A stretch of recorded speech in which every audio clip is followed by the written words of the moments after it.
I just, man, first off, if we can, unless anybody's not okay with having faith in here, what's up, Mercedes? I just want to take a moment, take a deep breath, to say thank you for today, thank you for this moment, thank you for this collection of energy, of everybody in this Zoom, in this room. Thank you for everybody sharing their heart space, their mind space, their love, their truth, their passion. May everybody continue to walk in the line with excellence, with abundance, with good vibes, with positivity, and with calling to our purpose. Thank you for being here. Thank you for accepting me the way that you have. And let's go, baby. Amen. Okay, what about VKJTV? Right here. How we doing? How we doing? What up, my man? How's it going? What's going on, my brother? How are you? How are you? Thank you again for this opportunity to be with you today, discuss everything with you today. My first question to you, sir, is who is Anthony Bless? Man, that question comes with a lot of clarity at this moment because I'm lucky enough to have my mom in the building. She flew in from Miami, and I have her in town with me for a week, and she's a huge part of who I am. Who's Anthony Bless? I'm a kid that was born in New York City. I lived there till 15. I moved to Miami. Kid that was raised and taught right from wrong, taught that there's nothing that's going to come easy, so go out and work for it. And also taught that because things become difficult, it doesn't give you an excuse not to make the wrong choices. So fight hard, honor being a good person to the best of your ability every day. I'm a kid that learned how to use spirituality as a tool, as an art, as a weapon. It's what grounded me, what kept me humble and strong through all the adversity that I faced on this journey in being an artist. I'm a music artist, I'm an actor, I'm a martial artist. These are three things that I love and that passionately exist in my life on a daily basis, that create who I am, the composure that I have, the mind state that I have. And I'm a person that wants to leave a legacy on this world and that wants to leave a message, whether it's through receiving awards and speaking to people or however it may be, but given this platform, I want people to see that when you have faith, when you have love, when you have passion, and when you have a hard work ethic, there is nothing. You can receive 1,000 no's, but there's no impossible. There's no impossible. And that's definitely something that I want to encourage people on, so that somebody that sees me can look at me as an example of how to do things. I don't want to say the right way, but how to do things in a positive way versus all the distraction and the trendy shit that's out there that teaches you not to care and just to be out there doing it in whatever way. Awesome. Can I ask more questions? Thank you for the question. Am I answering that, or is Melissa in control? Because I'm open. I'm here for y'all. I'm here with y'all. Okay, we can try to do 2 questions per person. Okay, great. Yes. All right, great. Thank you. You're welcome. Appreciate you. So my next question, Mr. Bless. Yes, sir. Not only an artist, right? Musical artist, actor, model as well. With the theme song, how did that come about? What was the process of getting the theme song to Tyler Perry's Ruthless? Like, did you get the role first and then you submitted the song, or did you submit the song? And what was that process like? Thank you for asking. I feel like I could almost defer to Mercedes and Taka on this one because they've heard it. So what exactly happened was we shot season 1. I did my first series regular role ever. Thank you, Tyler Perry, as Agent Malcolm Green. I believe I got back to LA on a Wednesday night. Thursday morning, I was on the floor. I was kind of in a split almost, doing my stretching, doing my visualization work. I did a meditation that was about visualization and what I wanted to see. And I said, I'm gonna write this theme song. And I had, what I share with all my cast members always is that I don't just read my parts in the script. There was like maybe 1,500 pages. I read all 1,500 pages and I put bullet notes on all the things that are factually going on in this world. And then I put them on my phone so I could send to all my castmates. They can refer to every episode and they can see exactly what's going on, know the feel, the energy, and this and that, aside from what's going on with their own character. I took that and I wanted to write through the perspective of the highest and create this song where it lets you feel like everything in the show without giving away the plot of the show. Got to writing and I was itchy to show or send a voice clip or something. I said, nope, hold off. I didn't. Went and recorded it. A few days after I'd gone back to LA, it's itchy to show it. I was like, nah, come on, hold it down. Go ahead and get it mixed and engineered. Went, got it mixed, got it engineered, and then I sent it over, and he heard it, and it was croony, when the sun goes down, and he Yeah. heard the lyrics and how powerful it was, like explaining everything in the show. And his musical palette is really extensive. So I'm grateful that not only being a director, he's somebody that's really in line with music. And he sent it over to the music department, and they fell in love with it. And then we started working on the opening credits and how we would cut it, to chop it, to make it fit the time that we needed. And I mean, there you go, the man that makes dreams come true. I was able to have my first series regular on the show and my first TV theme song in the same year, almost in the same moment. And the thought of it still, like, it just makes me drop all the guard that is me. It makes me have my heart wide open. And I remember dropping to my knees in gratitude when I got the call for the booking of Agent Malcolm. And I remember dropping to my knees and crying when I found out that they were going to use my song as a theme song. It was just happy tears, tears out of gratitude. Awesome, brother. Thank you. Thank you for sharing that with us. Thank you so Thank you for much. making me relive that. That memory is a beautiful one. So reliving that feels really nice in my mind, body, and spirit, for sure. Okay, what's good, everybody? Hello, Mr. Anthony Bless. It is your girl, Tika Deshawn from All Things Ruthless. How are you feeling today? I'm feeling good. Got family in town. Just had a family event yesterday, and sun is shining. It's 40. It's a little bit cold outside, but it's beautiful, and I'm grateful. I'm having a nice day so far. Thank you. How are you? I'm great. Thank you so much. Now, good to see you. Good to see you as well. The craziness is going down. Ruthless has returned. Our guy Malcolm, he got out of that cooler.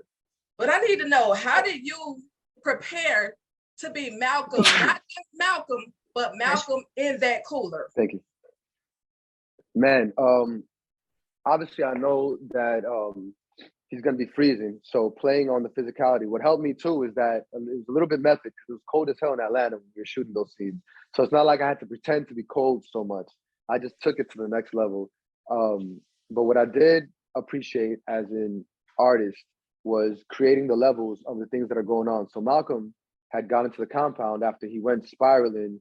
He started experimenting with cocaine, drinking, binging, playing out all his demons. So I created a chart for myself. Man, I'm about to grab that book in a second, because I had charts for myself on how many days since the last time he was high on blow. How would that affect his body?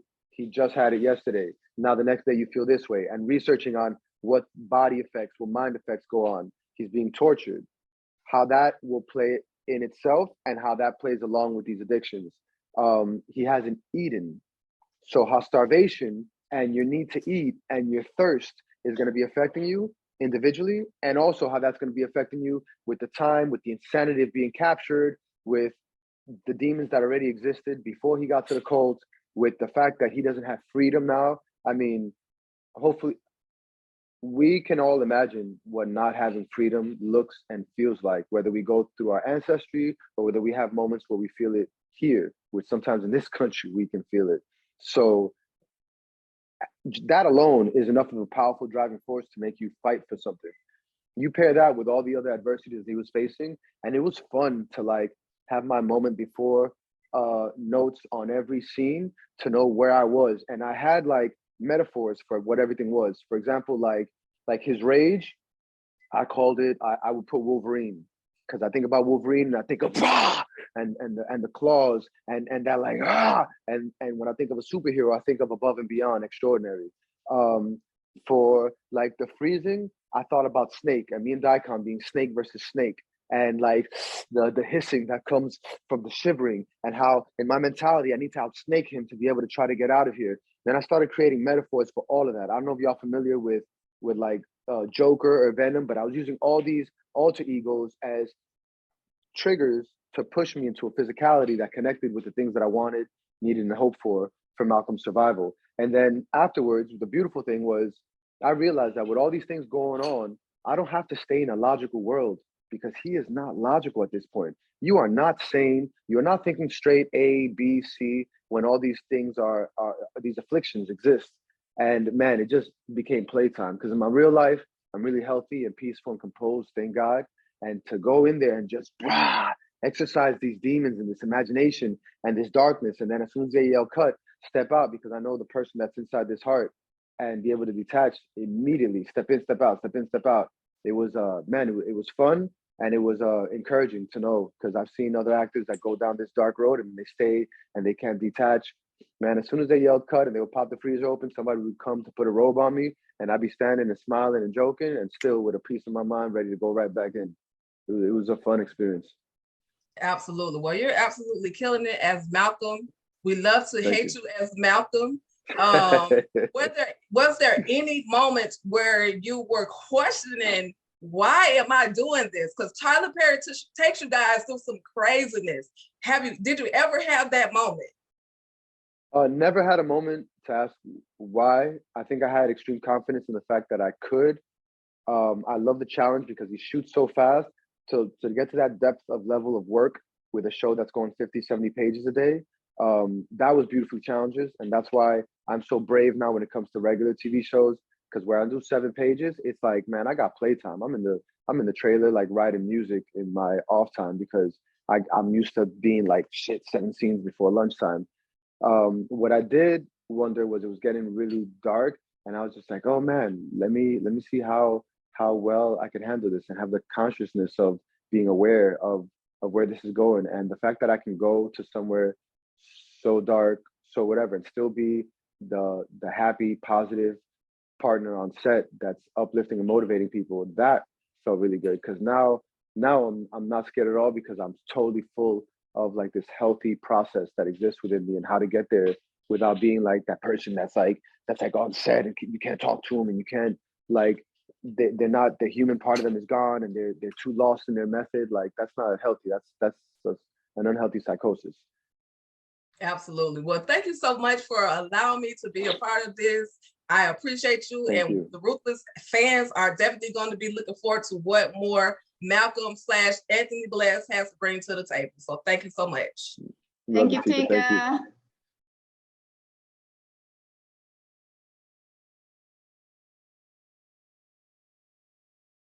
Now, I'm speaking for me and my wife. Malcolm? Oh, Lord. Oh. Derek, can you let us know what outlet you're from, so that way he knows? Yes. Well, thank you. 2111 Radio. We are in Orlando, Florida right now. I appreciate you guys having me here. I'm pretty new to this, but I'm going to get through this. But Malcolm, Mr. Bless, you is 2 different people. I've seen a lot of your lives. You're a very positive man. So I have to congratulate you on your acting. Woo, man. I couldn't believe it. I can't believe it. It's amazing. And my question to you is, you're definitely an artist in both fields. What's work, acting, and work in music? What is the differences, and which one do you prefer? As not prefer, but what's the difference between the 2? Work in music or work in acting?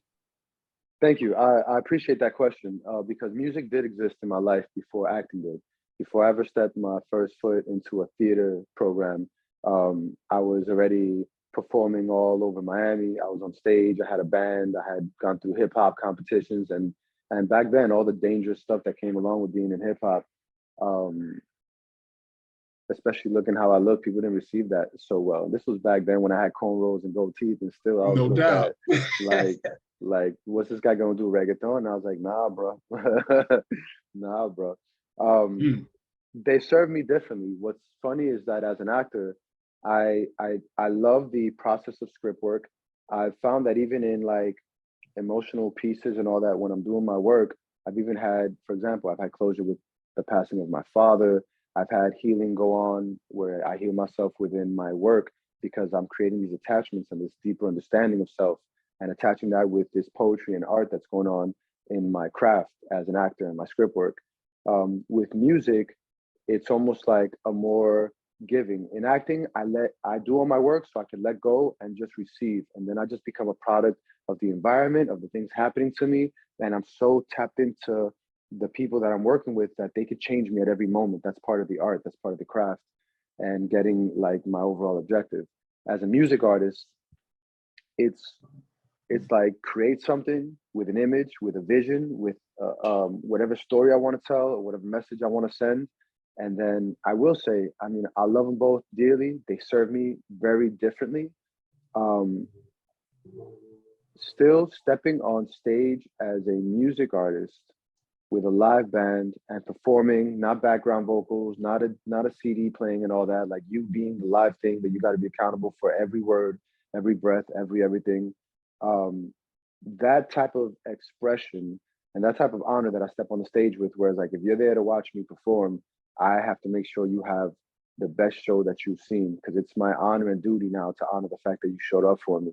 And there's almost an out-of-body experience there that happens where I'm totally aware in my form of everything that's happening, of what I'm seeing. I'm controlling the music. I'm making the drum stop when I need to. I'm making the guitar go down with me when that energy, and I send the cues for that. And there's a part of me that's like up here floating, almost like watching you, and it feels out of body, aware of the whole entire experience. And then when the show stops, that there's that moment that you almost fully return to self.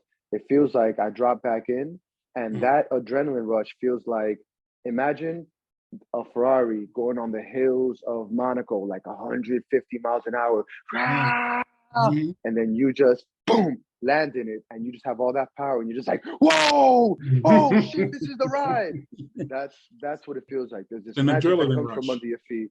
Yeah, times 100. There's no, I mean, my body's pretty clean, but like I can't imagine there's any drug, any kind of influence that would like take me there, aside from like allowing the expression of that gift and knowing that it's something bigger than me and that comes from outside of me. It's such a powerful, captivating experience. Yes, it is. It's funny that you captivating us like right now, and you don't even mean it. And that's the blessing in you. You're just a blessed person. How do you incorporate martial arts in your everyday life routines, rather? Man, so I'm lucky enough. Shout out to T-Bone Mitchell. Shout out to Sam Hale. I have my teacher T-Bone. He's a direct lineage under Bruce Lee. So for him to pull me aside and train our group, and train me individually, like it's a huge honor to carry on his lineage and to carry on this art that's Jeet Kune Do. One Jeet Kune Do session for me is like the equivalent of somebody having their meditation, their therapy, and their like championship game or their biggest challenge all at the same time. And the way I tap in, the way that feeds my mind, body, spirit, soul, and my discipline is remarkable. And pushing myself to those limits of visualization, to those physical limits, to all the things that come along with that level of training, prepares me for everything else, and it makes it a lot easier. Like, working with Tyler Perry, like that kind of speed, that kind of pace, that kind of like workload, it could be a lot. And I realized that, like, man, just cool and calm. I noticed also, like, when people getting flustered, not on set, I'm talking about like in regular life, by things that set them off or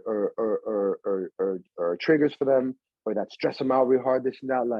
Like, man, I have this beautiful ease and composure that like keeps me like with a full awareness of what's happening. I don't ignore it and I don't pretend it doesn't exist, but like this composure of like the martial art that enhances my ability to just deal with it and just problem solve and stay so settled. Like if somebody's coming at me trying to do harm to me, I'm not like, oh, what? Or if like something were to go down and it's a street fight, I'm not like, yeah, no, man, I'm right here. And my focus is right there. And I'm so chill. That's when I'm the most dangerous. That's when I'm the most prepared. I know that's right. Listen, I appreciate you. You're an excellent actor. And I appreciate you guys giving me the opportunity to talk to Mr. Bless, because he's definitely blessed. Y'all all see his aura. It's ridiculous. So I appreciate you taking the time out to let us do this. And I guess back to the next person. But thank you so much. Thank you so much, Appreciate Derek. you, Derek. Thank you very much for that. So then we got Queen Connect. Let's see, there she goes. Hi, everyone. Hi, Anthony Bless. Thank you so much for this opportunity. My name is Candace, and I represent Queen Connect Publishing. I publish a few magazines, and the editors are here today to ask you some questions as well. Thank you again for this opportunity. I'm nervous. I'm sorry. We're here. Girl, you're good. This is all, we're all family. This is all love and humanity here. So yes. Please, like, hearts open, minds open. We're here. Thank you for sharing your time. Everybody's time here is valuable and important. Okay, thank you. All right. So, you know, the show really does explore cult life, you know, from a Black person's perspective, which is very new. Has that, you know, to see that in depth. Going into this next season, has it taught you anything about that lifestyle, about how people can get wrapped up in that lifestyle? And by the way, my magazines are community magazines. So I saw a lot of important things in the community within this show, and I just would love to know your thoughts about that. Thank you. Yeah, one thing that the show does bring to light, and I hope other people receive it that way as well, is the power of awareness and the power of being grounded, and how necessary that is, because as you can see, like, you know, we all have parts in our life where we may feel lost, where we may, like, we have strayed off from our purpose, from our journey, from our direction, or something we haven't healed from that doesn't allow us to see as clearly as we want to see. And to notice how that can lead you to, for example, somebody manipulating your mind, to you looking for hope or saving in the wrong place, and how dangerous that can be. Like, I can't emphasize this enough, that giving yourself the time and the opportunity and the resources to start every day with the healthiest mindset is so important, because the tiniest things can set you in the wrong direction. And then if that's continually happening, those things become habits. And then you start feeling a certain way, you start being susceptible to certain things. And it's all just from not having like a healthy, grounded mindset. You know, sometimes for me, I wake up in the morning and I make my matcha tea. You see, I'm drinking with my little Buddha cup over here. And I step outside into nature. I walk with my dog. I give myself some time to meditate and pray. And I set my mind up to go ahead and handle the day. Sometimes my phone will be on Do Not Disturb. Melissa knows my phone will be on Do Not Disturb. And I'll make sure everything's right in my mind so I can be the best me that I am. I got this platform, and like, man, my parents came from another country to bring me here, to give me the best life possible. They've overcome a lot of things that I may never have to go through, even with the adversity that I've had to face. And they still maintain being great people, having good hearts, and always impacting other people in a positive way. I strive to do the same thing. And for me to do that at my best ability, I need to make sure my mind is right so I can help the next person. And if we don't do that for ourselves, not only can we not help ourselves, but we can't help the people around us. We can't be this aura that Derek so beautifully said, like, you can feel what he feels like. So mental health is the thing that comes to mind when I think about like the pressure and the danger of being manipulated by something like this, like a cult. And the fact that some people, until they saw this show, they didn't think that exists. But all you got to do is go look at Osho, look at what happened in Waco, Texas, Jim Jones. Like, come on, don't drink the Kool-Aid. A lot of people are saying that phrase and didn't even know what it means. Like, those are thousands of people that lost their lives because he manipulated so much that they thought that was the better choice. Imagine, do you think somebody with a healthy mindset is going to allow that person to infiltrate their mind like that for such a negative purpose? How many people's families are hurting from that event? Because when you're gone, you're gone. The people around you that care for you, they're hurt. There's a piece missing. There's a physical detachment that has to forcibly happen, that they can never touch you. They can never feel you. They can never hug you. They can never say, I love you. If they regret that they got into an argument with you again, like it's a lot, man. I can't emphasize mental health enough. Yeah, you're definitely right about everything that you're saying, because I did recognize that, you know, a lot of manipulation plays in this. as well as drugs. And it was interesting to see drugs being used in this way, and hearing about your background in hip hop. How do you feel about walking into this situation and seeing drugs being used in this way? That has always been a temptation that's existed. Growing up in the music industry, even being an athlete and a fighter and a martial artist, there was always coaches and trainers that they were like, "Man, you're so good. Imagine if you," and they try to talk me into doing steroids because they would promise me the career that would happen. They're like, "You're so naturally talented and your work ethic, you'd be unstoppable." In sports and in the music industry, same thing. Like, cool, if you blaze, whatever, that's fine. But there was always stuff that was outside of that. I'd see people going a step and beyond and injecting themselves with something. Oh man, allow me one quick second. I'm just gonna grab a charger so that this thing doesn't die on me. One quick moment. How are you doing today? How's everybody doing today? Good morning. Good Where am I morning. looking? How's it going? Oh. Okay, there we go. I got you. Yeah, I was like, oh, is it me? Because I will, yeah. No, I So can hear you. this is Main TV. I'm Aaliyah. Thank you for the opportunity. First off, I want to say I just love your positivity. It's just really awesome. Makes me forget about my bad hair day. But so I had a question that I was gonna ask you, but just kind of hearing a statement that you just made, it kind of switched me to another question when you were looking for your charger. And you were saying I'm the most OCD person in the world. It made me think about what you said earlier when you were mentioning how you would read through the whole script and not just your part, and you were just so focused on it. Do you contribute that to your, I guess I say, your love for the craft of acting, or does the OCD, do you think that plays a role into your focus and how you're able to, utilize that to your advantage? Most people will see things like that as negative, but you're such a positive person. Like, have you been able, I guess, do you see that as an advantage over anything? Yeah, thank you. And what's up, Aaliyah? Thank you for being here.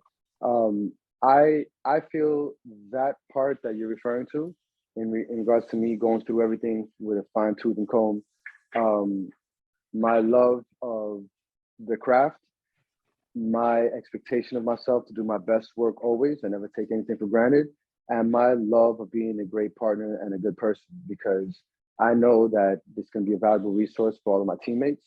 And if everybody has their best opportunity, they're in their best situation to succeed, and that's what you do with your team. In sports, I was a point guard in basketball, so it's like sometimes I had to score 10 and give a lot of assists and lock down the other team's best player. Sometimes I got to score 20 points. So whatever it takes for us to win, I'm willing to do that. So my love of this craft plus my love of this effort to be the best person that I can be combined together made me go through all of that, because now that's extra motivation where I'm just not just doing it for myself. It's also benefiting somebody else. And it feels really good when I get the thank you and when they're like, yo, I could just refer to this episode. Like that feels, it feels really good to hear that. And then it encourages me to do even more. And yes, I'm a person of process. I rather over prepare and then be over ready than like be under prepared. Even the athletes that I admire, regardless of what team, whatever thing, like you look at a Tom Brady or Peyton Manning or Michael Jordan or Kobe Bryant, like those are people that their head was so strong that they would just do what they had to do. They got in there an hour before everybody, left an hour after everybody. They were willing to put in the work, and then you pair that with the balance of knowing when you need rest and whatnot, and you have a very, very strong champion mindset. Okay.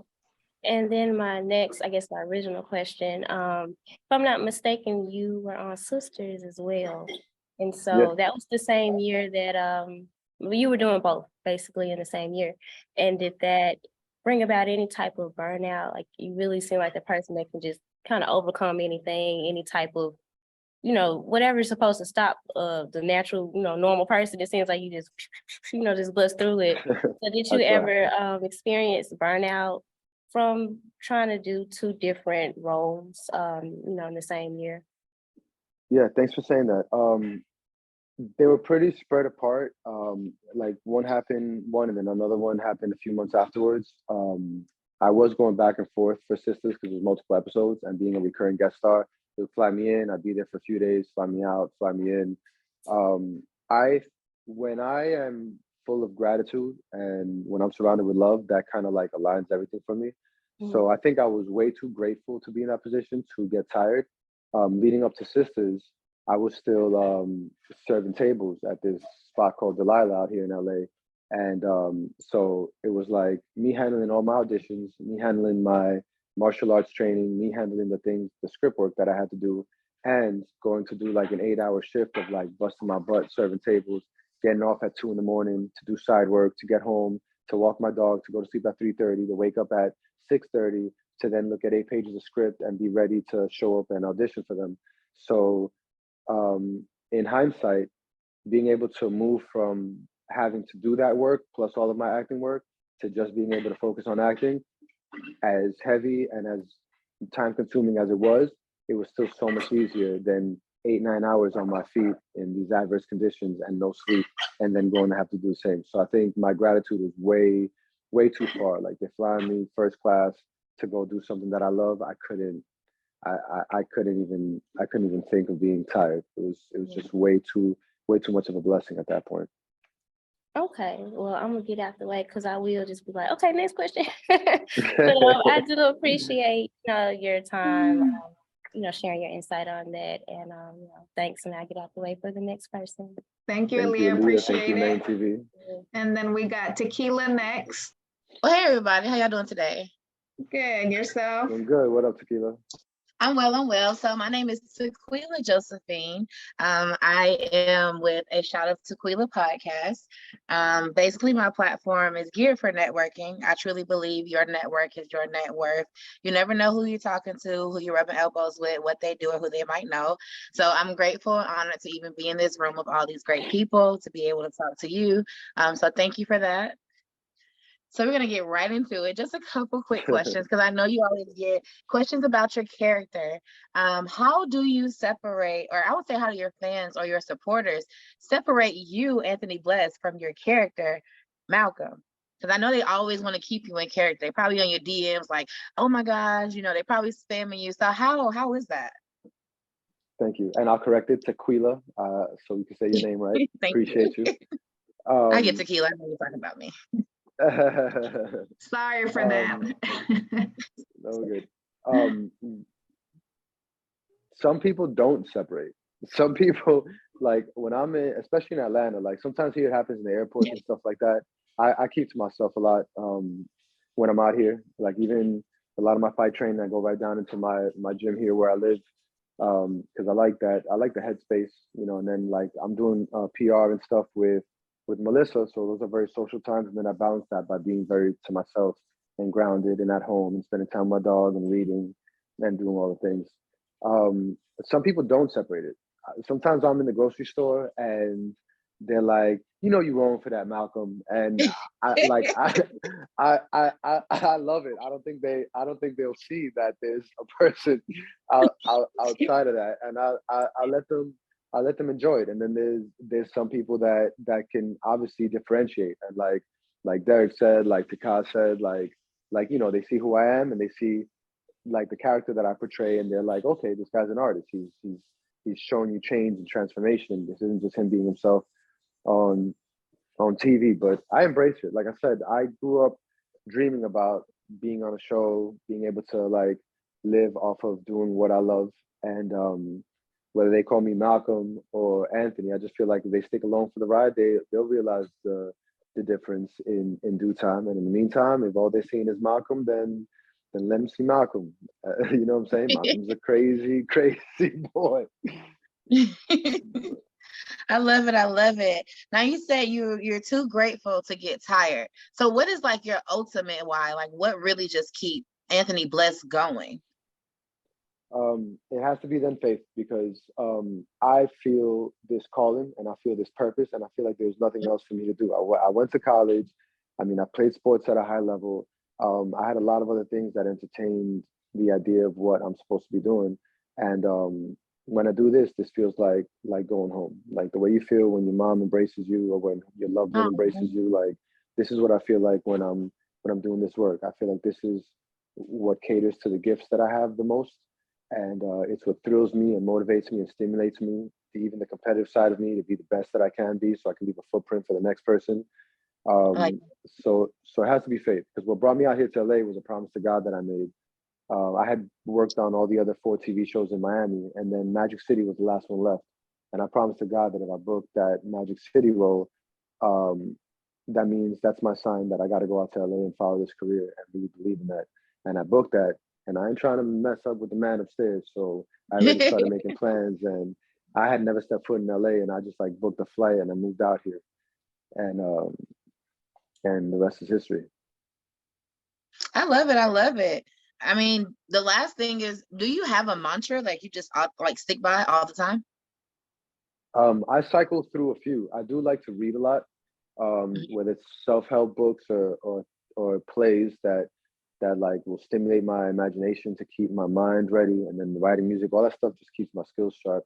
I do love saying I'm powerful, I'm capable, I'm worthy. I don't have to be perfect to be worthy. I think sometimes people get caught up in the fact that like too much shame or guilt about making a mistake. We have to allow ourselves to be fully human. I have one from my family that they taught me that I actually made into a song. It's Yo soy un rayo del sol. That means I'm a ray of light. And my aunt, my grandmother used to always teach me, my fam, my mom, you don't have to say you're the sun, but you can say, same way that God is within us, you can say, I'm going to shine like a ray of light from the sun. And that's enough to illuminate a lot. That's a really powerful one for me. And right now in my mirror, I just have, it says, I'm so blessed. And when you think about that, and if you say that to yourself multiple times a day, I promise you will change your character. You take a deep breath and stand upright, let that physical behavior immediately tap into your psychology and just say, I am so blessed. And try smiling after you say that. And I'll be damned if you don't feel better right away. And then having that continually, allowing yourself to take those moments of breath, that does a lot for me. Sometimes, like when life can feel overwhelming or I just need a quick reset, just a quick deep breath. I'll think about maybe 3 things that I'm grateful for, boom, and I'll carry on. I love it. I love it. I think that's a man thing, because us women, we need a few days for breath, you know what I'm saying? But thank you for your time. Thank you for just being who you are. Thank you for making a choice in your career and being a plethora of fresh breath air, like fresh breath of air. But thank you. Appreciate you, Tequila. Thank you. And then we'll have Fabulous Magazine. Fantabulous. Hello, it's Fantabulous. Yep, Fantabulous. No, it's Fat fine. PHAT. I see it. Yes, Fabulous. Okay, we got it. Hello, hello. Hello, everyone in their prospective places. Thank you for having us. So, Mr. Anthony Boulez, it is so nice to meet you. And I just want to get straight to it. So I'm Ann. So I want to understand, or from Thought Monster Malcolm to Mr. Anthony Bless. I absolutely love it. But I guess my question is, at what point did the love for music and the love for acting collide? Because from what I understand, you said, I told you I was gonna get it, or I told you I would get it. I was acting ruthless. And that floored me. I was like, what? Oh my God. So yes, I want to know. I'm very interested. Man, I appreciate the quote. As a writer, like for somebody to like really pay attention, because I put a lot of effort and passion into it. The play on words. So thank you. Yes. So it was the play on words. Yes. Yeah. that means a lot. And your question was what led me into the acting? What was it exactly? How did the two collide? The love for music and then the love for acting. How did the two collide? Music existed. Then I remember committing to a 4-year theater conservatory called Prometeo Theater in Miami. That was going on, and I'm listening. And I never, when I started acting, I couldn't stop music. I remember we were preparing for a theater play, and it was like 4 months of like 6 days a week. You have no time off. You're rehearsing 14 hours a day, and the only day off that I had was a music performance that was coming up on July 4th. That was still going. I can't. There's a part of me as a writer, as a person that has to express the same way that I have to like express myself in martial arts.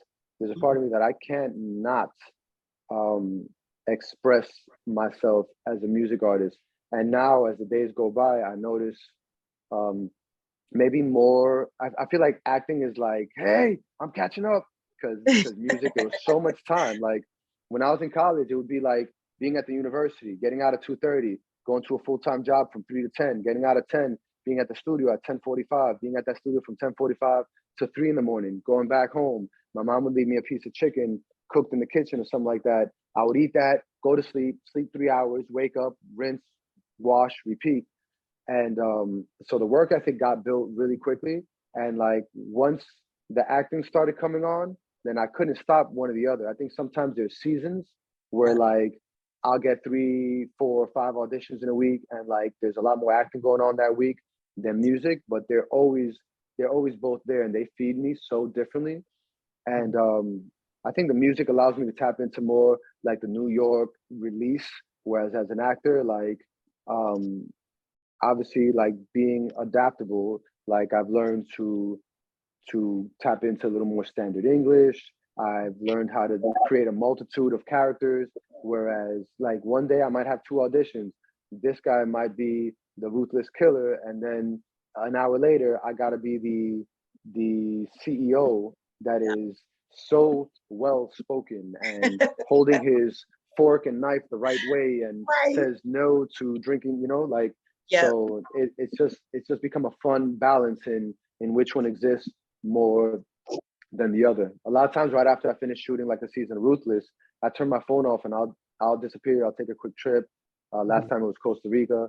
And all I bring is a journal and sometimes a notebook where I'm writing music notes, and like the acting and the auditions stop for a while, and it's just all music, all thoughts, all just me tapping back into my mind state in the fullness of that I am, and bringing with me the experiences that have come from the acting. They elevate each other now, because the acting part has elevated even me being on stage, and the music part has elevated the acting, because music is so performance based that you're ready to be called into action. Same thing with sports, same thing with martial arts. Like you can't hesitate when punches and kicks are coming at you. You got to react, and you got to react bold and courageously, and you got to be able to like, okay, this punch is coming here, I'm trapping this hand, oh, that foot's coming, so I'm stepping back, boom, I'm throwing a side kick, now what's happening? And you're just like this evolution keeps on going. And that's kind of what happens between music and acting now. They kind of just continue playing off each other and forming like these little storms together.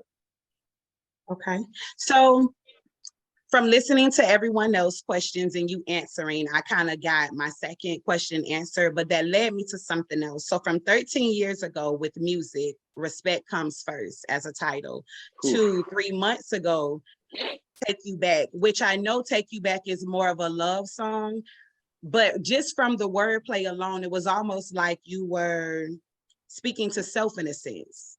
Can you elaborate on that?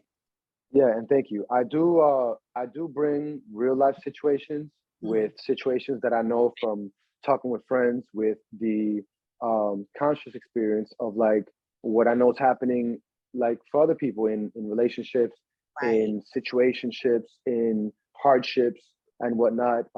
Man, thank you for that memory. The Respect Comes First. That was a very young, like, you need to see me. People are trying to put me down hard. I remember that time in my life, there was I was winning competitions, and then people would be hiding behind cars waiting to jump me because they didn't think that I was supposed to be the one that won the competition, or like I was the only light-skinned cat that was in this arena that won. So like, man, they were coming for me. And the thing is that like the joke was always like, oh, this pretty boy or whatever. But like, man, my hands were ugly. So like they actually built up my fan base quicker than I could have, because when the word got around that like, oh, these 3 gangsters came to go jump him and he won the fight, like that was bringing people to my shows more than I could have ever with my own promotion. Yeah, it was wild time. Wild time. Well, Apaga el agua, por favor. well, I love it. And again, it was so nice speaking with you. And I thank you guys again for the opportunity. And yeah, that's it for me. Thank you. Thank you. Thank you so much. Appreciate And then we can Great. get Jay Beans next. Yo, I gotta say, all of y'all, great questions. Great questions. Y'all are putting through memory lane. Y'all allow me to also serve my purpose in the way that I answer. Like, great questions. So Jay Beans, I think you have to unmute yourself. There you go. Sometimes if you hold the space bar on the thing, it'll hold the mute off. Got it.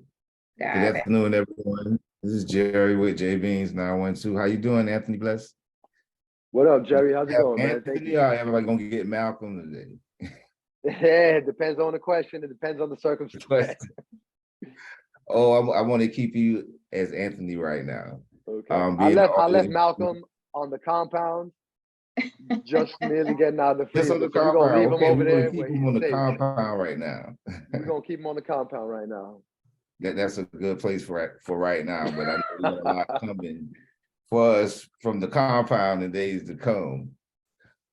Speaking of that, how do you, looking back at all of your different talents and successes, how do you look at the trajectory for the career for Anthony Bless going forward with such successes in both the music and the acting, as well as in your other endeavors? Where do you see that going in the near future? Thank you for asking. You know, it's funny that I appreciate, because y'all make me feel very celebrated, and I look back and, you know, it's important to celebrate the wins that you've had, and not just be so goal oriented that you're like moving on to the next all the time. And at the same token, I feel like the best is yet to come. I don't feel satisfied. I don't feel like I've served the fullest of my purpose yet. Like, I grew up, I was a kid that used to go to the comic book store and draw these superheroes and then go like act them out. Obviously, probably why I got into the karate, the boxing, the Muay Thai, the Jeet Kune Do, and all that. So working with Marvel or DC, that's big on my hit list, to be able to serve the acting part with my theatrical skills, and to be able to like use all this physicality and this martial arts and this expression in the form of a superhero or an anti-villain or whatever it may be. That is high up there. I can't wait for that. I'm like salivating at the thought of that. So Marvel and DC, I hope you hear me. I'm coming. I saw y'all finally brought some Latinos into the Namor character in Wakanda Forever. I am coming. And once I get in there, when they let me through that door, I'm not stepping out. And also I want to solidify my place as a music artist, even if it's just continually releasing singles, but like with some major performances where people could see on a grand scale what I'm like on stage. Because I feel like I love the Anthony Bless that exists in the studio. I love the writer, and I respect the freestyle artist and all that. And I still think my strongest suit that separates me from people is what I do and how I am on stage, and that presence, and how I control a band, and how I'm able to like really, because that's the undeniable part of the artistry, where like you either got it or you don't. And I want to show people, and I want to impact them in the way that I feel that I've been able to impact the people that have come to the shows that I have. That's awesome, man. Thank you. One other question, and I'm glad you brought up your music. Do you have anything cooking up for us as far as on the music?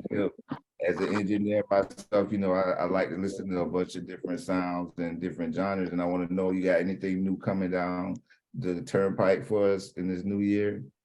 Very cool, Jerry, and much respect to your engineering skills, because we need y'all. You already know how important that is to the process. I have a song called Rayo del Sol, which is what I referred to in the mantra. It's called Ray of Light, and it's a little bit different than what I've normally done in a great way. It's groovy. It definitely represents a lot of my Afro-Caribbean roots. And there's a play between Spanish and English back and forth. But what I do like about the people that I have shown that song is that you hear it, and especially with the musicality, the words, the metaphor of the sun and the moon that's going on in that song, it feels like I'm just sending a blast of light and angels coming to rush by your side. And it's one of those songs that is very healing. And I feel like not only is it going to amp you up and uplift you, but if you're having a bad day, this is the kind of song that you put on and you feel like, cool, you feel protected, you feel blessed, you feel like there's angels surrounding you. And so I'm really excited about how it sounds. I'm really excited about the people I worked with on that project, and I'm really, really excited about how it's going to make people feel when they hear it. So that should be out, if not by the end of this year, right at the top of next year. Awesome. I can't wait for it, because that is part of my thing. I want to give a different perspective on our communities as far as what the music portrays, and everything you say, giving light and showing love and upliftment. We need that back in music today. And I just thank you for doing it and being a part of the movement, because everybody doesn't pay attention, but the right people are listening. Thank you again for your time. Amen. Thank you, Continue Jerry. to do great things, Mr. Bless. I can't wait to see what y'all have for us next. Thank you for your time. Thank Jerry, you. I love Appreciate and roll it. with it, man. I appreciate you, man. Thank you very much.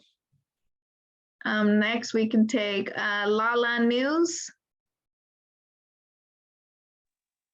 Hello, everyone. Thanks for having me. I am Lala Madness News, also Lala News.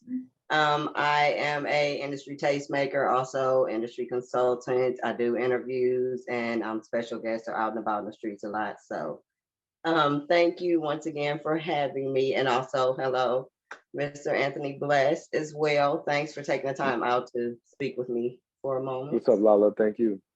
Yes, thank you. I and like the I know artwork. it's far. I said I like the artwork behind you. I see you. Oh yeah, that's my backdrop. Just got dope. Yes, thank you. But I know you guys film generally for a couple weeks at a time, like on a compound or on your filming set. So, and I know you do music, so I know you kind of balance both. So does that affect your music career? Or are you able to kind of also handle other things or handle other projects while you're on set for those couple weeks? Yeah, so with the way Tyler Perry works, I try not to overwhelm myself with extra projects while I'm on set there, because it's different. On a regular show, I'd be able to have all these things serving me. It's 7 pages at the speed that I work. I can definitely handle that workload. On his show, a day might look like waking up at 5 in the morning, being on set at 6 in the morning, having already walked my dog, hair, makeup, script work, running lines, being ready, shooting 7 scenes, having a break for lunch. Lunch, you're going to take 20 minutes to calm your mind, eat, then you're going to use the rest of the time you have for lunch to start preparing your scenes that you got for the rest of the day, then finish off the rest of your scenes at the highest capacity, because you definitely want to show your worth when you're working with him and your value. And then when you're done with that day, depending on what time it is, you want to start getting ready for the next day and looking at your shooting schedule to see what scenes you have first. And like, if I were to try to add more to that, that's already like that intense marathon of a workload, I just wouldn't be able to show you the Malcolm that you're seeing. It would have a little less depth. It would have a little less like levels, because you need time to get to that work, and we're already truncating time as much as it is. So on any show, yes. Working with Tyler Perry, no. I'm putting everything on hold. We're gonna shoot for those 3 weeks. It's gonna be crazy fast, quick speed. I still gotta make my body feel right and look right, so I gotta make time to like go for a run or just martial arts or something. And no, no, not when I'm working with him. All the other things got to hold for a few weeks. It's just a few weeks. I got to put him on standby. So you tell them block the calendar for a few weeks. I'm busy. Right. Yeah, sometimes my agent will send me some really big auditions, and I'm just like, if I have an off day, if I have a whole day where I'm not on set, then I'll do that. But even then, like, being so tapped into one character and to step out and do something completely different, and then to step back in, like, it's just a lot. So I'll pick and choose very carefully when I'm handling that kind of workload, because balance is important too. Understood. And your martial arts probably plays a big role in your discipline in that. So, blend that Thank together. God. Yes.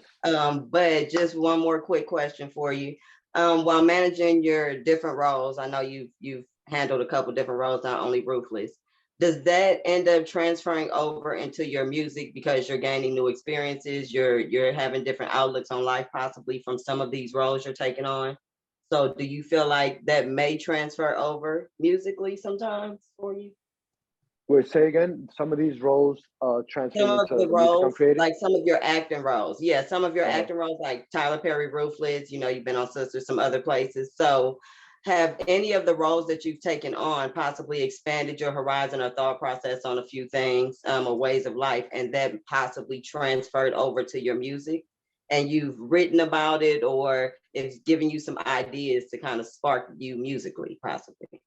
100%. I think Denzel said something beautifully, that like he never stops becoming a better actor because he never stops gaining new experiences. And I think that every day that we're alive, we have another day of life experience. Every day, whether I'm acting or not, there's things that are happening that are new, that may be recurring, that are in addition to the life that I've already lived. And in adding that, it's almost like filling a cup. You fill more, and then you're overflowing with things. And definitely, I think acting has allowed me to like even get to the next level as a writer, because I realized that I don't always have to write from my perspective, or I don't always have to write with my perspective. I can story tell, I could explain something. Like maybe I had a friend that told me about something that hurt him, and then that motivated me to write a song that's healing for them, that nobody else will know that I wrote that song with them in mind, but I'm writing that. And then anybody else that's going through a similar plight now is able to identify with that and still maintain the confidentiality if they choose to keep it. So yeah, definitely new roles, new experiences, all of that just adds to the things that I can speak on, because I know more, I feel more, and the more you know, the more you realize you don't know. And then to be in a place of curiosity and questions, that really is stimulating for the mind. And then you can go and really open up the page. Yes, thank you. Thank you so much. That makes sense. I know they transfer over, especially in the creatives. So yes, thank you very much for your time. Thank you as well. I look forward to the rest of this season. Looks juicy.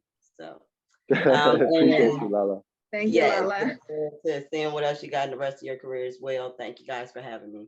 Thank you. Appreciate you. Thank you. Okay, so we can get let's see, Zaytown, Hawaii. Yes, hi. Okay. Hi, how are you? Aloha. Come here. How's it going? What's up, Zaytown? Hey, yeah. Well, we're two stations, so we're Power 904 Hawaii also. Ooh. So I would love to start with like that. You've been awesome so far. So I want to take it back to the islands with you. Okay. So we do something, and also the name of my show, we do something in Hawaii called Talkin' Story, where we share stories about like life or what happened, daily things. And I heard you like mention that, you know, you would get jumped for like winning competition and stuff like that. And it takes me back to a time when like I'm a pastor's kid, and we had a competition at church, and I almost got into a fight with the pastor's kids because they were boys. I won the drumming contest. I was the only girl who was actually playing drums at the time, and it was crazy. So I want to know, what's a story you can tell us from behind the scenes while you're filming Ruthless? I'm sure some funny things or something happened you could share with us. Oh man, so behind the scenes, that, so I think without violating anybody's privacy, but something interesting and funny that happened. Definitely would tell you, no matter what department you're in, don't be unprepared. It didn't have to do with me personally, but boss man does not appreciate that when he's got 1 billion things that he's handling and all his things are ready and all set, and then somebody else doesn't. You will you will know. He's so gracious and so poised, but like all he got to do is give a look and give a disappearance, and you will know. Something funny. I remember it being Lenny. He plays Daikon's birthday, and I love Daikon. and Melissa, who plays Ruth, and I set up this whole elaborate thing with balloons and a Clase Azul bottle, and getting into his dressing room and stuff to surprise him before he got there. And man, the type of spy games that was going on, from us having a lookout at the guard gate, to having a lookout at the entrance to the Dream Building, to having somebody at the door of his thing. And then I remember Melissa like being like, "Oh, I think they saw him." Somebody called us on the radio that they saw him. So Melissa's running with balloons to go hide behind the wall, and we're like this posted up. It's like we had our own ruthless compound thing going on. Then he's going up, so we're trying to go up through the elevator to get back in, drop one more thing to get out of his room, so we could all surprise him. And just that's just a testament to the kind of cast we are, and the way that we look out for each other, and the way that we hold each other down. It was awesome. Like those kind of things are happening all the time. Like we'll turn the most silliest mess ups into hilarious like unity.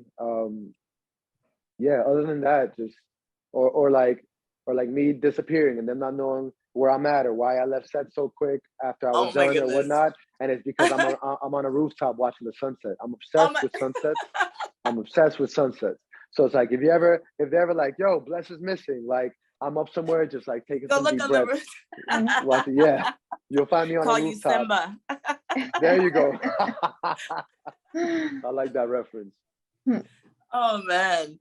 So I do have a question for you. I'm a huge Tyler Perry fan, and there's a common thread throughout all his productions. He is known for some hot, some spicy, like we say to say on the island, some spicy scenes.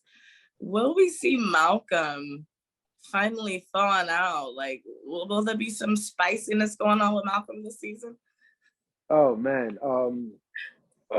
Without revealing anything in regards, I know Taka mentioned that Malcolm just got out of the cooler. How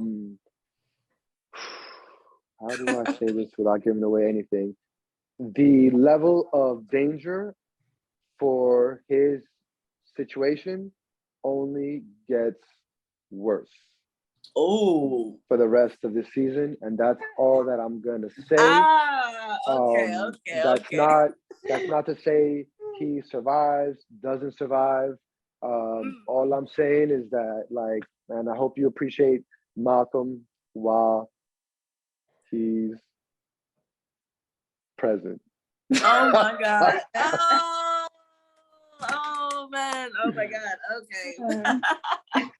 Well, thank you for at least sharing that little Easter egg with us. And once again, I'm Auntie Smokey, and we're Power 904 Hawaii. I thank you for your time. Thank you also for the opportunity. Mahalo.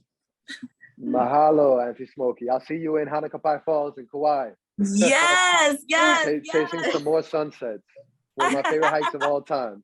All the sunsets. I live in Waikiki, so I'll show you all the spots. Dope, for sure. Please do. Thank you. Thank you. We have we can do Black Atmosphere. There you go. Hello. Hey guys, how are you? Hey, yo, I just want to say thank you for taking the time out to speak to all of us and using your platform in such a way that's inspiring, because I didn't know I was gonna need Kleenex or like, hello, is anybody on? But thank you so much for really like taking the time out, because you say so much and you speak with so much poise. So I know there is those two people, that character in that real life, you know what I'm saying? But you've been able to master and manifest those things so much in the way you just move the room. But it took a lot of practice and a great deal of things to get to that level, I know. And I heard you say about Marvel. So I am Tree Chanel. I am the founder of Black Atmosphere and Company. And I have a segment far as mental health space where we create and help entrepreneurs across the world that may be suffering in their, whether it's their job, relationships, career, or whatever. That's just this is just an outlet for us so we can not bottle it in. And I say that because that's something I struggle with. So thank you for this past week, getting me out of my shell. Shout out to the PR team, because I've been so behind the scenes. So it's kind of crazy coming back to the forefront of everything. So I do have 2 questions. I just had to get that out of the way because it was really touching me. So I have, all right. So thank you for inviting us to your couch. Okay. You know, so our segment, we have a couch where we feel like we can speak about anything, take the mask off, and just let our layers down to the people that we speak to. So I have a question, if you could have your dream journal, what would that consist of? My dream journal, I do journal a lot. If I could have my dream journal as far as like an entry, or you mean? A dream journal, it can have these different layers that normal journals wouldn't have, that you just buy at the store. Okay. Okay, so a dream journal then, I guess what would assist would probably be helpful for people would be the structure of it. And in that journal, then there would be like, maybe the first thing would be like a question, which is funny because my lady actually put that on the fridge as like a motivation to tap in a little deeper. And it says, how are you, comma, really, question mark. I think coming to truth with how you feel and what's going on inside of you is one of the most important things. So having that to be a startup segment, and then sometimes people get so wrapped up that they don't get solution oriented. So maybe the next thing being a guiding part of the journal where it takes you into how do I make myself feel better? Maybe then do you need assistance, or can you handle this on your own? And then what do you love? What are you grateful for? And then like, what are your dreams? What are your hopes and your aspirations? And you see how there's a steady climb into the positivity of it versus just trying to force yourself into like, oh man, yeah, I want to be on Marvel and this and that. But what's actually happening is like, I have anxiety right now. This happened, this financial pressure, this loss of job, this situation that created a conflict between me and a friend or whatever. I'm just throwing out hypotheticals. And like, if you don't address that and clear those out of the way first, you can't get to that full light, that ability to manifest, that ability to attract, and all those things. So my dream journal would be something that structures it for people so that you can go through the acceptance, the understanding, and then the growth and the positivity that you want to end up in that cycle. And if that's on a daily basis for people, then great. But at least that's something encouraging to slide them on that slope upwards. Yo, thank you. That was really beneficial. I say that too because I do love to journal, and sometimes it's hard for me to complete my thoughts in them sometimes because there's so much going on. So to have that structure is definitely important. So my next question for you is, what would your advice be for someone that wants to break in the industry, but they're having a hard time canceling out the noise and the peer pressure and control from their everyday life? Yeah. First, I would say to anybody that wants to get into this, make sure you're doing it for the right reason and make sure that your heart's in the right place. A lot of people, and I even see it here in LA, a lot of people get in because they just want to be famous. And I'm not judging or anything, and like, if that, hopefully that motivation is so real that it serves you to overcome all of these adversities. Because if that's the only reason why you're doing it, to become famous or even just for monetary value, like, man, there's a billion rejections that you get before you get a yes. And if you're going through that kind of mental hardship, emotional roller coaster, and it's for something that you don't completely feel called for and love, that's going to weigh on you real heavy. You know, not everybody likes the feeling of rejection. Viola Davis said herself, she gets 300 no's before she gets a yes. And do you see the level of her work? Do you see the level of her character? That is a full human being. And to still say that that weighs on her, somebody that might not be equipped with the mind state and the resources and the mental health that she has, like, that's a lot. That's a lot. There are people that have jumped off buildings here over thinking that they had an opportunity on something and not getting it. Like, it hurts when the product is you, and for whatever reason, whether there's business that worked against you, whether there's a relationship that existed before you, whether there was somebody that did a better job or somebody that looked a certain way more appealing for them, or they're going for this demographic, like there's a whole lot of rejection in this industry. So if it's not your love and your calling, that rejection is going to weigh really heavy, because even when it is your calling, it's still something that you got to accept and breathe through and get over and continually believe in yourself. So first will be that. And then if, yes, they do feel that that's what they're meant to do, and that's that brings them the most happiness, be ready to sacrifice and to give it your all. You can't half-ass it. The success rate is way too small to come in and be like, I'm just gonna do this on the side, unless your dad's Steven Spielberg or something like that. Like, you got to be ready to put in the work, overtime and extra time. I'm in a good place, and still I put in sometimes 20, 30 hours of script work that doesn't get paid for, that doesn't get covered, just for opportunities to be seen by these casting directors, to be seen for other roles and all that. So you really got to know that your mind and your heart's in the right place. Push forward.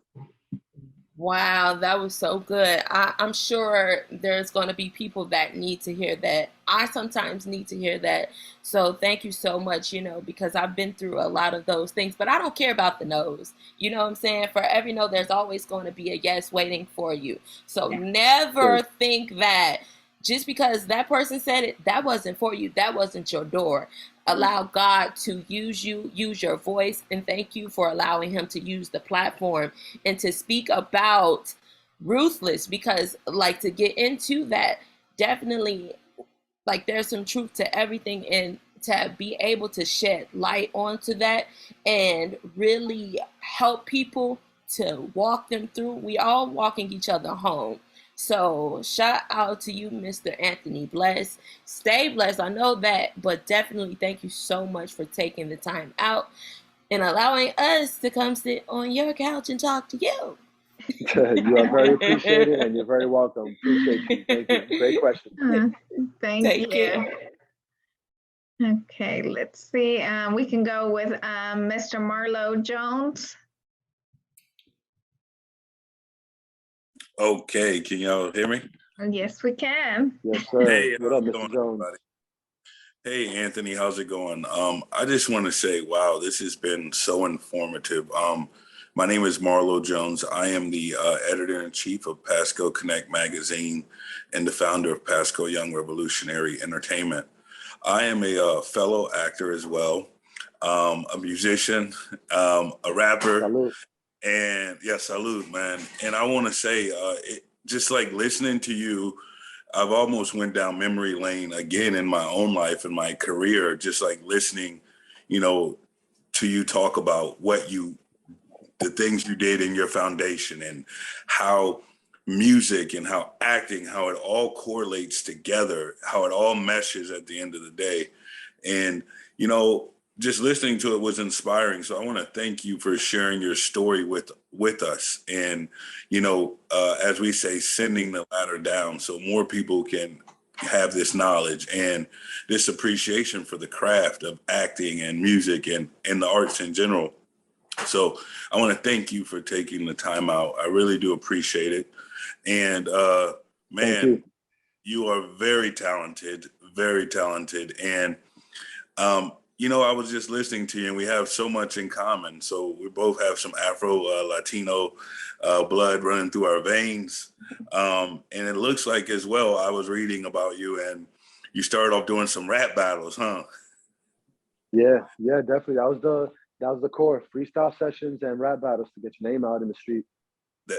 That's exactly how it was for us as well. Me and my cousins would sit around with the instrumental going, and we would all kind of, it would all correlate together. But it's just such a blessing to be speaking with another actor, another person of color. My question is to you, as a fellow actor, what would your advice be to people of color? Because, you know, in the industry, it's so hard. You know, when I got into the acting industry 10 years ago, I landed it pure by accident. Oh, I seen a woman who was an agent who said, "Hey, you have a nice smile." And that started a conversation that led me to reading a script, which I never even was taught how to read scripts. And I went in for a cold read, and I ended up getting the part of Tyrone. Nice. I'll never forget it. But it opened so many doors for me. You know, I was able to become an extra in a feature film that was filmed here in Florida called The Dolphin Tale. And that is where I got to know that project. I know that project. This guy that I Yeah. worked with on Magic City, his son was on it. Carlos Ramos, I think, or Martinez. Nice. Congrats, man. Sorry, thank you. It was that name sounds familiar, but it was like one of those crowning achievements in my mind, because it's like, I know I'm only being casted as an extra, but I remember what it was like to stand in line for 3 hours at Ruth Eckerd Hall for the audition. And I remember like thinking, what is it going to be like if I actually meet Morgan Freeman or Harry Connick Jr. or Ashley Judd? And I remember the last day of set, we were wrapping up in Clearwater, and Morgan walked right by me, and I like froze. I was just completely nervous. And his hairstylist said, "It's okay. You could go and talk to him." And he was so gracious and so humble and so, you know, interested in like, "Hey, what are you doing? Are you taking theater?" And he invited me to his tent, man, and we got to talk, and we got to take pictures that, you know, I hold near and dear to my heart. But it was like, it was an experience that I'll just never forget as an actor. And I traveled to New York, and I lived for a little bit with my uncle in Jamaica, Queens. Okay, Jamaica, Queens. That's where I'm from. Flatbush. Nice. So, man, when I got this opportunity to talk to you, I was just like, wow, we have so much in common, and we've never even met. And it just goes to show you how we're all connected in this universe some way, somehow. My second question would be for you. What advice do you have for up and coming actors, people of color that might feel like, you know, they're getting typecast or stereotyped in these roles? What advice might you have to the young and up and coming inspiring actors? What I will say is I go to a lot of panels. I go to a lot of TV Academy events. Thankfully, that theme and that perspective is changing, and obviously it's always going to feel like it's not changing fast enough, but people are producing with purpose. A lot more people of color are in positions where they can call the shots, where they can create. Obviously, Tyler Perry being a great example, and the type of success that he has motivates other people, and also lets the industry know, like, hey, like, you have to give us a chance to speak. On top of that, there's way too many of us. We affect viewership, we affect demographics so strongly that even I saw the president of Hallmark going up and talking, and she's like, even if somebody wants to be ignorant as to not be diverse and exclusive, like, it just doesn't make sense money-wise. You know, before they used to try to convince us that for example, I remember a lady saying she was Latina, and she was like, Latinos don't want to see themselves in positions of power. And we're just like, what? Hold on, what? Like, we're not always just selling code, you know? Right. And the narrative has changed so much so that right now more opportunities are coming. The numbers are starting to balance even better. So, like, represent yourself to the fullest of your ability, and don't feel like you have to be the cliche, the typecast, the stereotype. I remember even for a few years, I had long hair because all I was getting was cartel roles. And I was, you have to stand, grind your feet into the ground, and be gritty and push and push and believe in yourself and stay grounded to yourself, and the world will change around you. If you hold yourself at value, like, you will eventually be valued. The numbers are increasing.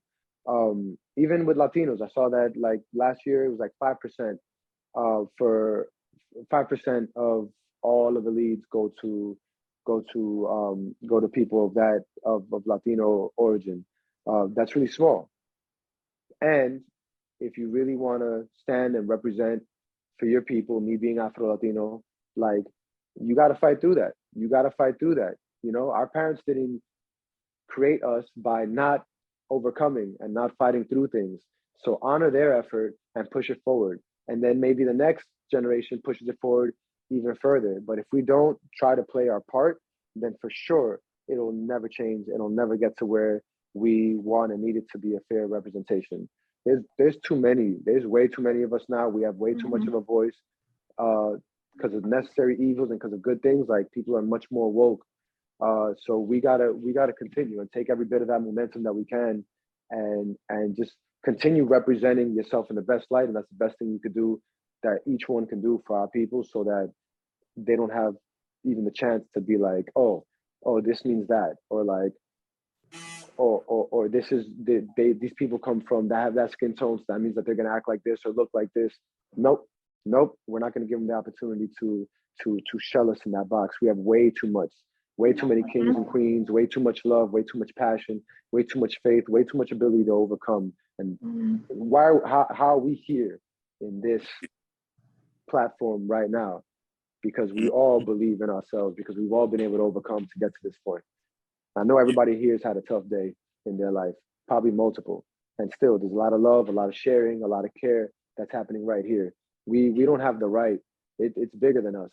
We don't have the right to let ourselves down or to let anybody else that needs us and to push to carry the torch down. I certainly agree with you, man. And man, inspiring. I'm going to say Anthony Blessed for Congress, y'all. Like, what's going on? Can we get this man? I mean, come on, man. He's inspiring.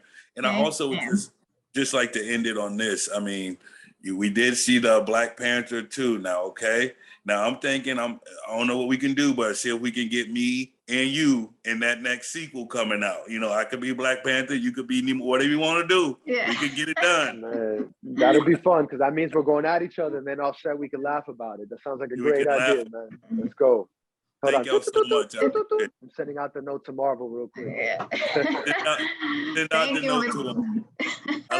I left my information in the chat for anybody that would like to get a hold of me. You'll see me, Marlo Jones. I also left some stuff. I'm a civil rights activist right here too in Tampa Bay. So we're doing a lot of great things here, and we appreciate y'all. We really do. Thank you so much, Mr. Jones. We appreciate it. Mr. Jones. Thank you. Okay, let me start. Thank you guys again for being so patient and still being on. We have just two more outlets. I'm gonna circle back with Miss Tori Jones. Hello, can you guys hear me now? Yes, we can. Yes, we can hear you, Miss Jones. Thank goodness. Okay, so everybody's been pretty much saying what I wanted to ask. You're so animated and you're just relatable and comfortable to be. I know I can hang around with you, so I know we can talk. Because when you say Marvel, I'm watching Batman all day when I'm working, and because I get lost in the action. I love martial arts and everything. So my question to you would be, we're losing you, Miss Jones. What about now? Yes, we can hear you. Okay, so if you had to do your own movie and your life movie, what would it be called? If I had to do my own life movie, what would it be called? Mm-hmm.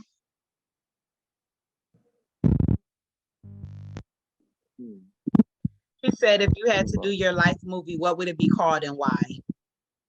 Thank you. Thank you. Great question.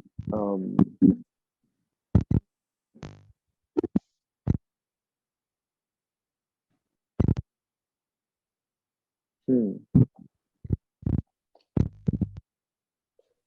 gonna go with the mantra that my grandmama and my mom and my aunts taught me, and I'm gonna call it Rayo del Sol. And I think that my ability to expand on that is a lot. Number one, my native language, first language I ever learned being Spanish. So that already gives you a little bit of insight as to like the person that's coming. And I think that already leads itself to all the things I want to stand for and to the things that represent me. Because being a light, there's a responsibility, there's an honor to that, and there's a mind state, and there's a process that you have to continue to be going through. If that's what your calling is, that's what your purpose is, and that's how you're going to show why it would be exactly that, because I would get to show my ethnicity and I would get to explain my purpose. So when people see like the accolades or the accomplishments, it's great. And also it's really the meaning underneath all of that and what it stands for. So I'm gonna go with Rayo del Sol, and because it'll serve my message. Such a great question. I'm sorry I can't hear. Yeah, we can hear it. Thank you. Thank you, Ms. Jones. Okay, so we have one more, Miss Mercedes. Hi. Hi, everybody. What's up, Mercedes? What's up, boo? Welcome to Diva TV Magazine. Once again, Anthony Bless has blessed my screen and NVRPR for the opportunity. Well, of course, you know I'm the last one. They always say you say the best for last. But I want to thank everybody for coming out to support us for the press junket today. And I had a couple of questions, but of course, everybody asked them already. But this is my question to you. All right, so the last episode, right? Love your energy already. Go ahead. You know we connect. The last episode, right? Okay. Andrew got you out the deep freezer, right? And then he gave you that adrenaline shot. You was like, oh man, I still feel it in my body. He was like, I'm like, dang, did you go into your superpower mode, or was that the wolf mode, or how did you prepare for that scene? How did you prepare for that? Like, that was deep. I appreciate you. I studied what that adrenaline shot does to your body and how your body reacts coming from the state that I was in. And then I had to compound to that the fact, the drug issues, the withdrawals from alcohol, from coke, the freezing, the mental instability, the angels and demons that are now going on, the plight that Malcolm's having, and will I survive? Will I not survive? Because that's real heavy. You trapped in a cooler and being tortured like that after somebody that whenever he faces something, he has to destroy it because he has to always feel in control and in power, to have his power taken from him. Like, that's not a healthy place. And studying how that would happen behaviorally, and then tying that into all the things that I want to psychologically, emotionally express as Malcolm, allowed me to get that. Because one thing that you notice about Malcolm, he's still always fighting. There's still always hope, even if it comes in the form of insanity, if it comes in the form of imagination, whatever he has to do to think that he has a chance to survive, he's going to do that. Because if you take away hope, this is a life lesson. If you take away hope, you're done. You're done. If there is no hope, like, what's going to encourage you to move? And man, I'm still remembering that cold day. I and know, that shot you had and me. all I that. couldn't sleep at night while thinking about like the vision of you going into that character. Like, you're a real actor. Like, you take the real punches. You go deep with it. I really respect that. You know what I'm saying?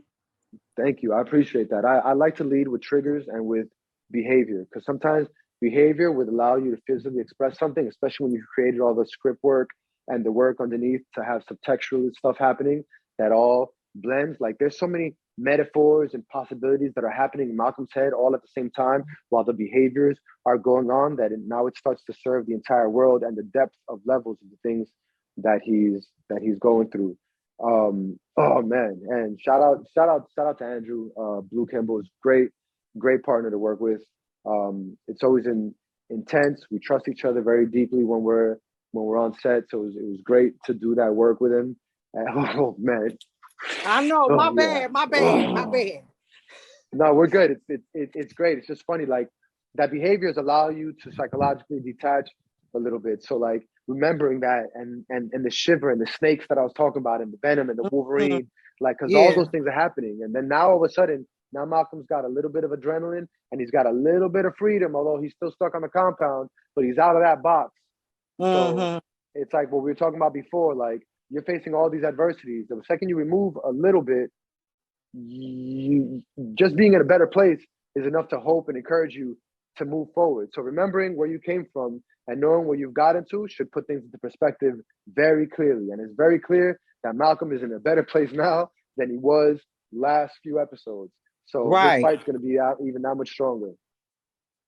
That's what's up. Now, my last question is, you are such a beacon of light, of force to be reckoned with, a light of the sun. What advice do you want to give to our youth today with so much adversary that they're going through, so many negative people that they have to look up to, so much peer pressure, so much pain, so much gun violence and poverty? What type of advice do you want to give to our children, our youth for tomorrow, the youth of today, the youth of America? Like, if you could just touch them right now with some Anthony Bless juice, you know what I'm saying? Just drip one little gem, juice drop, drip. Sip it, it. What would it be? We about to vote.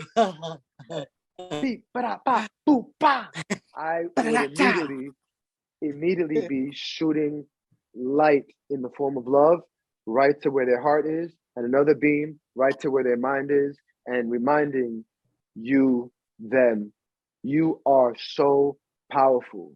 You have such an ability to change. There's nothing different about me except for the fact that I tapped into all the love that I've ever received. I believe in myself. I allow myself to believe in myself after the no's, after the adversity. I serve my purpose, and I can consider things outside of myself. Be a vehicle for change.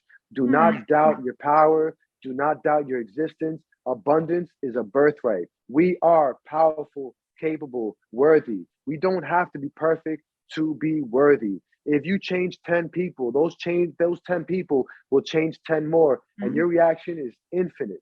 It's scientifically proven that your intentions and your actions could affect a molecule on a star within this galaxy. It's scientifically proven. If that is possible, if the moon can exist and have such a magnetic pull that it's the reason why we have waves all across the world, why can't we send out these intentions so powerfully? So I would say, believe in yourself so much so, and it's okay sometimes to not feel okay. It's not okay to not accept that and not build to being okay, because you got to be okay for yourself, and you got to be okay for everybody else that's counting on you, that's hoping that you'll be a spark of light for them. And if we ever want things to change in a positive direction, you have to believe in yourself. These kids are so powerful. Tap into your elders. Fight with all your love. It's so worth it. Every adversity is so worth it when it's based in love. Wow, I love that. I love that. That's so beautiful. Well, I want to thank you once again for being another beautiful, blessed guest on Diva TV Magazine and Power 904 Radio. We all over you, baby. And I want to just tell you to keep being you, keep being a beacon of light. You have a great team beside you. And I just look forward to all the things that you're going to have going on in your life. I can't wait to see it. And if you need anything, we got you, okay? And we love you.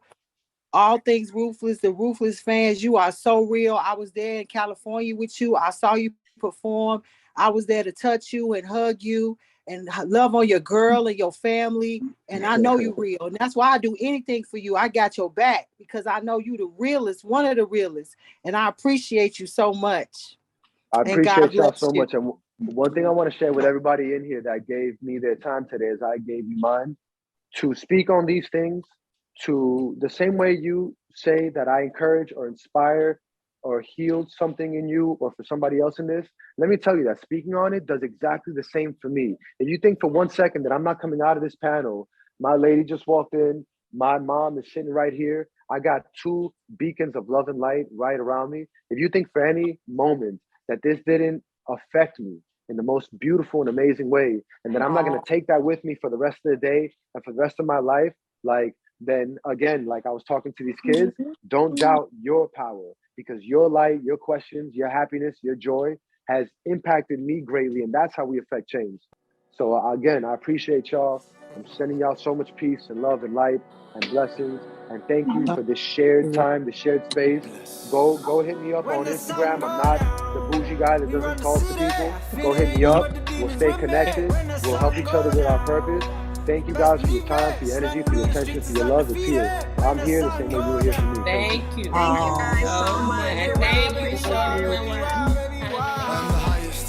Thank you again for tuning in to Black Atmosphere and Company's Mental Health Space with special guest Anthony Bless in the round table. Shout out to Mercedes, Tika, all the ruthless fans out there, you guys. There's more to come. Be sure to follow us at www.anchor.fm/BA Mental Health Space on Anchor, and subscribe to our YouTube channel right below. Link is in bio.